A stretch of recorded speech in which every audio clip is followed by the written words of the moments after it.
I'm Matthew Kelly, and welcome back to Radical and Relevant, where each day we explore the genius of the gospel and look for ways to apply it to our lives.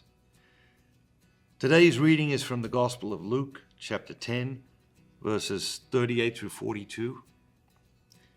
It's the story of Jesus visiting Martha and Mary. And there are certain stories in the Gospels that we are very familiar with. We have heard many, many times in our lives. And when those stories come up, when we're reading those stories, when we're listening to those stories, either here or in church, it's important to focus in, especially, because it's easy just to glide through stories we're familiar with. And that's why you're looking for just a word or a phrase or an idea, because it doesn't matter. You hear a story 1,000 times based on what is happening in your life at that moment. There's always going to be a word or a phrase or an idea that jumps out at you to encourage you, to challenge you. Now, as they went on their way, Jesus entered a village, and a woman named Martha received him into her house.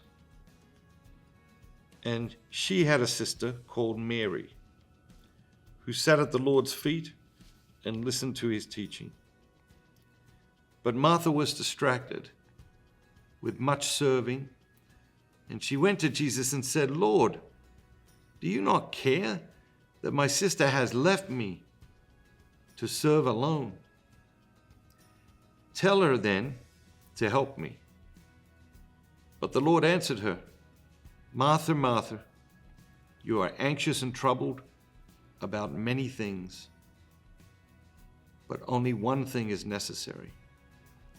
Mary has chosen the better part, and it shall not be taken from her."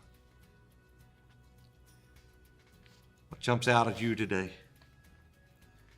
The phrase that jumps out at me today is, "You are anxious and troubled about many things." Seems to be a growing anxiety in our culture. There seems to be just this constant sort of low-grade anxiety in our lives, because we are in such a hurry, because we do have so much going on, because our to-do lists are endless, because we do feel overwhelmed, because we do overcommit ourselves, because we do say yes to stuff we should be saying no to, because we don't stop and listen to the voice of God in our lives. We don't ask him, "What do you want me to do? What don't you want me to do?"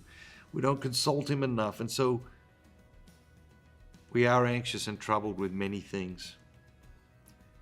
And Jesus wants to strip away the non-essential. He wants to strip away the stuff that isn't important. Most of all, he wants to strip away the stuff that isn't for us.